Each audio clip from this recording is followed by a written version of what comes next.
Hello সবাই রে, কেমন আছেন সবাই?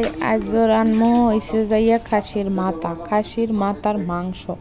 এটা আজ রানমো, এটা দেন রান্ধন চলতে আছে। লন শুরু করি। হ্যাঁ, প্রথমে আমি মাংসগুলো ভালো করে কচকচ করে ধুয়ে নিয়েছি। তারপর আলু নিয়ে নিয়েছি, 3 পিস রসুন নিয়েছি। গরু বলেন মুরগি বলেন সবটার মধ্যে রসুন দিলে আমার খুব ভালো লাগে। আমি মশলা, তেজপাতা, দারুচিনি এবং এলাচ, গোলমরিচ দিয়ে নিয়েছি। এরপরে আমি হলুদ, মরিচ, জিরা, ধনিয়া গুঁড়া, লবণ পরিমাণ মতো দিয়ে দিলাম। এরপরে এটাকে সুন্দর করে ভুনা করব, নেড়ে চেড়ে। আমি ছোট থেকে শুনে আসছি যে মশলা নাকি যত কষাবে অতই নাকি তরকারিটা টেস্টি হয়। তো আমি একটু ট্রাই করি অনেক সময় কষানোর জন্য, অনেক সময় এমনও হয় যে ফুচকারে পানি ঢেলে দিই।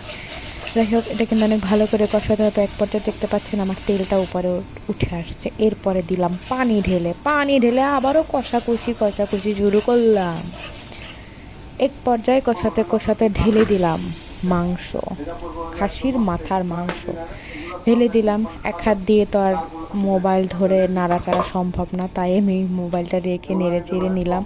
এরপরে ঢেকে দিলাম। একটু ভুনা করে আমি পরিমাণ মতো পানি দিয়ে দিলাম। আমি এটা এখন অল্প আছে, প্রথমে আমি এটাকে বলক নিয়ে নেব। বলক নেওয়ার পরে আমি অল্প আছে এটা রান্না করে নেব। এই যে আমার রান্না হয়ে গেছে। আমি এখান থেকে অর্ধেক তরকারি উঠাই নিয়েছি, অলরেডি খাওয়া শুরু করলাম। উঠায় নেওয়ার পরে মনে হলো যে ভিডিও তো করা হলো না, তারপর আসছি ভিডিও করতে। এটাই আমি, বুঝতে পারছেন?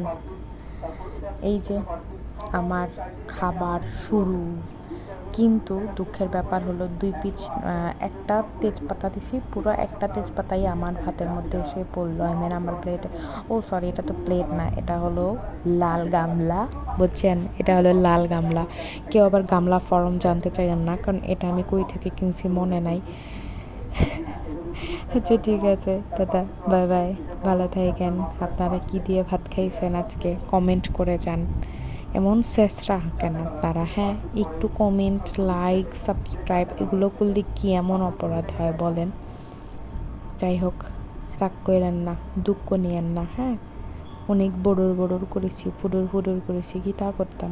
একলা কেউ নাই, কারো লাগে বড়র করতারি না। লেগা ভিডিওতে যতটুক মন চায় বড়র করে দিলাম। টাটা, বাই বাই, ভালো থাকবেন, সুখে থাকবেন।